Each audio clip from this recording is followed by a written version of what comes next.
The stranger who knew everything about me.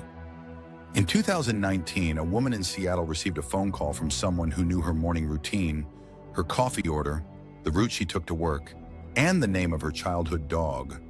But she'd never met this person in her life. This wasn't a stalker. This was a sales call. What happened to her happens to millions of people every day, and most don't even realize it. Because dark psychology isn't always about manipulation you can see. It's about the manipulation you never notice until it's already worked. Shotgun, the gas station trick. Let me tell you about Marcus. Marcus worked at a gas station in Ohio for 3 years. Nice guy, friendly, always remembered the regulars. One customer, an elderly man named Richard, came in every Tuesday and Thursday around 2 p.m. for lottery tickets and coffee.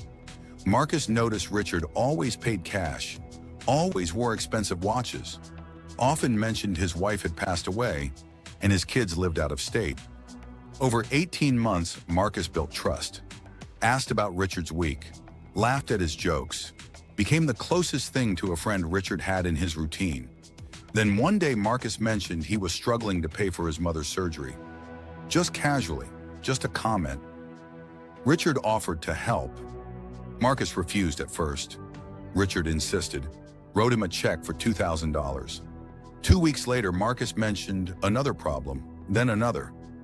Over 6 months, Richard gave him $47,000. Marcus didn't work at that gas station anymore. Richard never saw him again. This is called long game manipulation. And what makes it dark isn't just the lying, it's the systematic exploitation of human connection. Marcus studied Richard like a scientist studies a lab rat. Every detail, every vulnerability, every emotional need. He found the gap between who Richard was and who Richard wanted to be, and he filled it. The 4 dark traits psychologists talk about the dark tetrad, 4 personality traits that, when combined, create people who can manipulate without guilt. Narcissism, Machiavellianism, psychopathy, sadism. But here's what they don't tell you. You don't need all 4 to use dark psychology. You just need to understand how they work. A narcissist doesn't see you as real. You're a mirror. Your only job is to reflect back how amazing they are. They study what makes you give them attention, then they become whatever gets them more of it. A Machiavellian sees every interaction as a chess game. 3 moves ahead, always calculating. They'll befriend your enemies to learn your weaknesses. They'll compliment you in public and destroy you in private. Everything is strategy. A psychopath doesn't feel fear the way you do, doesn't feel guilt. This makes them incredible at high-pressure manipulation because the stakes you feel don't exist for them. Lying to them isn't stressful. It's a Tuesday. Sadism is the darkest. They don't just want to win. They want you to lose. They manipulate for the pleasure of watching you suffer. Now imagine someone with all 4 traits, and imagine they're smart. The compliance ladder.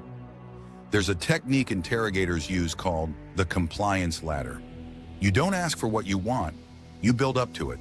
Step 1, get them to say yes to something tiny, something they'd never refuse.